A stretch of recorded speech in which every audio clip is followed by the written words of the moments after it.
ચેનલને સબસ્ક્રાઇબ ન કરી હોય તો સબસ્ક્રાઇબ કરો, લાઈક કરો અને શેર કરો.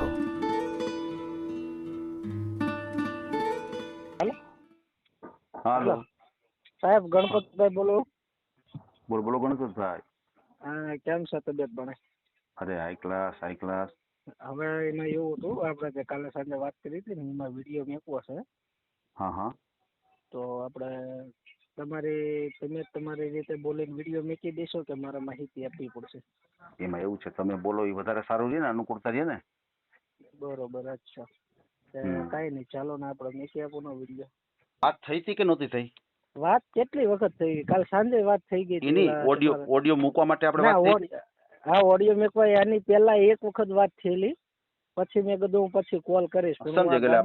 મતલબ મારું એમ કહેવાનું થાય છે કે આપણે ઓડિયો મૂકવા માટે જે રેકોર્ડિંગ કરવાનું હોય એ આપણે નથી થયું ને? ના એ નથી. હાજી હાજી. શું નામ છે તમારું? મારું રાઠોડ ગણપતભાઈ કાળુભાઈ. અચ્છા, ગણપતભાઈ કાળુભાઈ રાઠોડ. ક્યાં સમાજમાંથી છો તમે? તળપદા કોળી. તળપદા કોળી. અચ્છા, કયું ગામ છે તમારું? મારું ભોળાદ ગામ છે. અચ્છા અચ્છા, ભોળાદ. હા, અને સુરતમાં રહેવાનું છે. અચ્છા અચ્છા અચ્છા, સુરતમાં રહ્યો છો? હા, સુરતમાં રહી છીએ ભાડે. બરાબર છે. અને અમારો બધો બિઝનેસ સુરતમાં જ છે. હે? હા, અને બિઝનેસમાં તો એવી રીતના છે કે જો 3 ગાડી છે. એમ? એમાં ટૂરમાં 3 ચાલે, એક ગાડી કંપનીમાં ચાલે છે. એમ? સવારના હું ગાડી લઈને ઘરેથી નીકળી જાઉં એટલે હું સાંજે ઘરે આવું. મારું પરમિનેન્ટ નું છે. એમ? અને મારા આની પેલા મેરેજ થઈ ગયેલા હતા. બરાબર. પણ 1 વર્ષ રાખેલી હતી છોકરીને, પછી મેં ડિવોર્સ કર્યા હતા, કારણ કે છોકરી બાબતથી થોડી મને તકલીફ હતી. સમજી ગયા? બરાબર. સમજાઈ ગયું. એટલે તમારે પ્રોબ્લેમ હતો. બરાબર. એટલે હું ઘરેથી ચાલ્યો જાઉં, પછી છોકરી આમ બીજે વાત ચાલુ થઈ જતી હતી. સમજાઈ ગયું? બરાબર છે. સમજાઈ ગયું. એ તમને પ્રોબ્લેમ હતો. હા, એટલે આપણે ડિવોર્સ કરેલા છે. ઓહો. બરાબર છે. તમારો મોબાઈલ નંબર બોલો જી. મારું 72 839 72 839 89 209. તમારી ઉંમર કેટલી છે? મારી ઉંમર છે 25 વર્ષ. અચ્છા, તો તમારે કેટલા વર્ષ હતા ત્યારે લગ્ન થઈ ગયા હતા તમારે? મારા લગ્ન થયેલા માની લો ને, મતલબ 1 વર્ષ એટલે 17 18 ની આસપાસ થયેલા છે. 18 વર્ષના હતા લગ્ન થઈ ગયા હતા? હા, લગ્ન કરીને. બેનની ઉંમર કેવડી હતી? બેનની ઉંમર થોડી નાની હતી. નાની એટલે માની લો ને 17 ની આસપાસ છે. એમ? 17 વર્ષના બેન હતા, તમે 18 વર્ષના હતા? ઓહો, બરાબર છે. સમજાઈ ગયું. તો તમારે કેટલો સમય ઘર સંસાર ચાલ્યો હતો? નહીં, વર્ષ દિવસ જ. એમ? 1 વર્ષ જ ચાલ્યો હતો ઘર સંસાર?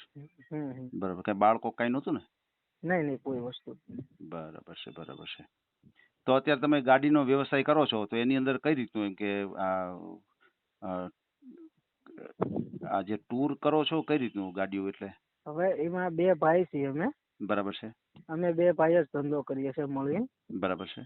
ટૂરમાં કેવી રીતના કે કેમ લોકો ફરવા જાય ને ટેક્સી ગાડી બુક કરે, સમજાઈ ગયું. એ રીતના. પણ અમે સવારના નીકળવી, સાંજે ઘરે પહોંચીએ. બરોબર છે. હવે સાંજે 2 બૈરા જ ખાલી હોય. બરોબર, તો પછી એમ ઘર સંભાળીને બેસે એવું હોય ને પાત્ર. બરાબર છે. એવું જોઈએ આપણે. સમજી ગયા? બરાબર છે. તો તમારે આની આવક કેટલી થતી છે? આની આવક તો થાય એમ તો એક ગાડીનું પેમેન્ટ થાય છે 80-90 જેવું. એમ? એક ગાડીનું. પણ એમાંથી ખર્ચો પાણી બધું કાઢવાનું હોય. કાઢવાનું હોય. સમજાઈ ગયું. 3 ગાડીઓ છે ને તમારે? હા, 3. કોઈની ભાગીદારીમાં નથી. એમ? ઘરની જ ગાડીઓ છે? પોતાની. બંધ કરો, થોડી વાર બંધ કરતો હતો. હાજી. પછી મમ્મી પપ્પા? હા, મારા મમ્મી પપ્પા દેહમાં છે.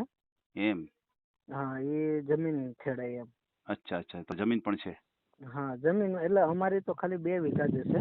બરાબર છે. એટલે એ પણ ગણવાની નહીં ને આપણે, કારણ કે એમાં ભાગ આપણે પાડવાનો નથી, એટલે એમાં સમજી લેવાનું કે આપણી પાસે જમીન જ નથી એમ. સમજાઈ ગયું. બરાબર બરોબર. છે. આપણે જે છે એ આપણો આ બિઝનેસ જ આ જ છે. business સમજી છે. ગયું? સુરતમાં ભાડે રહેવી છે, બરાબર છે. દેશમાં ઘરના ઘર છે. એમ હા, અને મારા મમ્મી પપ્પા બાર ગામની સીમમાં જમીન ખેડે છે. સમજાઈ ગયું. બીજાની જમીન હોય એ પોતે હા, ખેડે, બીજાની જમીન ભાગ વચારે કેમ રાખી લેતા હશે. હા, બસ એવી રીતના. બરાબર છે. સમજાઈ ગયું.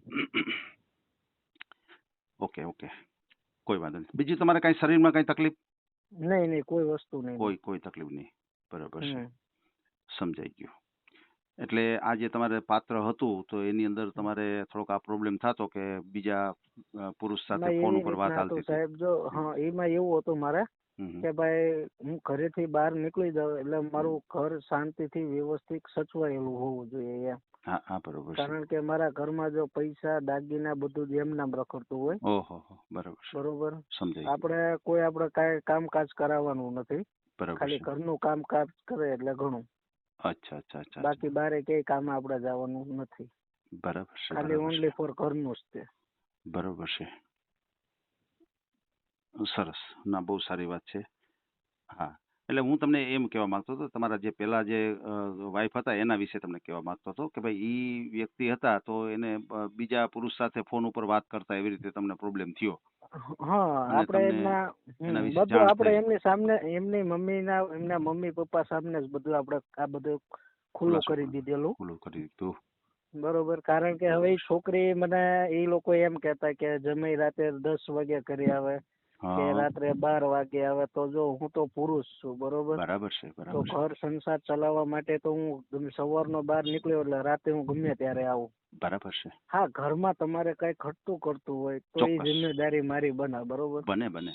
પણ આપણે 1 વર્ષ રાખી, પણ 1 વર્ષની અંદર હજી એવો બનાવ નથી બન્યો કે એને મેં 5 રૂપિયાનું કામ કરાવ્યું છે. વાહ. બસ ઓનલી ફોર ઘરે બેસો, ટીવી રાંધી ખાઈને મજા કરો. બસ જે કઈ કામ કરવાનું તમારે ઘરની અંદર હા, કરવાનું બસ છે, તમારી રીતે જે કઈ તમને સમય મજા મળે આવે તે કરો. તો તમે ટીવી છે, મોબાઈલ છે, એન્જોય કરો. બરાબર છે. બસ હવે હું ગાડી લઈને નીકળ્યો એટલે સાંજે કેટલા વાગે ઘરે પાછો વળીને હોય કોઈ ટાઈમ ન હોય. બરાબર છે. કારણ કે આપણે તો જો બિઝનેસ લઈને બેઠા હોય એટલે ક્યાંય જલ્દી નહીં કરાય એમ. સાચી વાત છે. આ રીતના છે. બરાબર છે. ભલે કોઈ વાંધો નહીં. આપણે તમારો ઓડિયો મૂકીએ, તમને સારામાં સારું પાત્ર મળી જાય. તમે કેટલું ભણેલ કેટલું છો? જો હું 8 ચોપડે ભણેલો છું. અચ્છા, 8 ભણ્યા છો?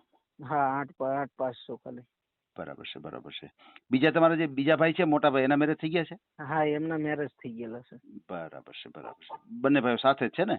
બંને ભાઈ સાથે. હા, એ મારા ભાઈ મોટા અને હું નાનો. બરાબર છે. પછી તમારે બેનો? બેનું 2 છે, એ સાસરે. અચ્છા. 2 બેનો છે, એ સાસરે છે. બરોબર છે. હા, સાસરે. અને ભાઈના પણ મેરેજ થઈ ગયા છે. તમે ફક્ત એક જ બાકી છો. તમે ઈ આ કારણોસર તમારું છૂટું કરેલું છે. હા, બરોબર છે. કોઈ વાંધો નહીં. તમારો મને એક ફોટો મોકલી આપજો. તમે લગભગ મોકલો છે, હું ચેક કરી લઈશ. છતાંય નહીં હોય તો હું તમને કહીશ. હા.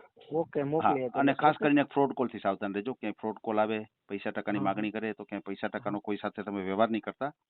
અને તમે અત્યારે તળપદા કોળી સમાજમાંથી છો તો તમારે બીજો કોઈ સમાજ હોય તો હાલે કે તમારે કોળી સમાજમાં જ જોઈએ છે?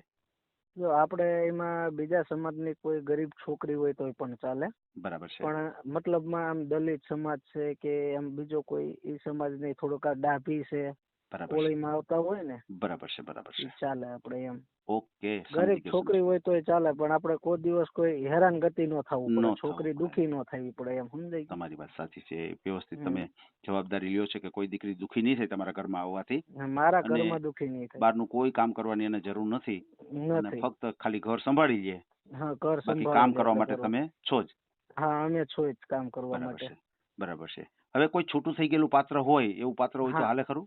હા, તોય ચાલે. બરાબર છે. કોઈ વાંધો નહીં. કોઈ લગ્ન થયા હોય, છૂટું થઈ ગયું હોય અને સગાઈ થઈ હોય, છૂટું થઈ ગયું હોય એવું પાત્ર હોય તો તમને કઈ પ્રોબ્લેમ નથી? નહીં, કઈ પ્રોબ્લેમ નથી. અને અત્યારે તમારી સાથે મેં જે કઈ વાતચીત કરી છે એનો ઓડિયો યુટ્યુબ ઉપર આવશે. બરાબર. અને આપણે ઓડિયો ચેનલ ઉપરથી ક્યારે પણ ડિલીટ કરતા નથી. ઓકે સાહેબ. ભલે કઈ વાંધો નહીં. આપણે ઓડિયો મૂકશું તમારો. બરાબર. ઓકે. ભલે કઈ વાંધો નહીં. આ ઓડિયો તમે પૂરેપૂરો જોયો હોય તો અમારી ચેનલને લાઇક, શેર અને સબસ્ક્રાઇબ કરો. બાજુમાં રહેલ ઘંટડીના બટનને પ્રેસ કરો, ઓલ સિલેક્ટ કરો, જેથી કરીને તમને નવા વિડીયો મળતા રહે. મિત્રો, શેર જરૂર કરજો જેથી કરીને આ વ્યક્તિને એની પસંદગીનું પાત્ર મળી રહે. પાછા મળશું એક નવી બાયોડેટા લઈને. જય શ્રી કૃષ્ણ.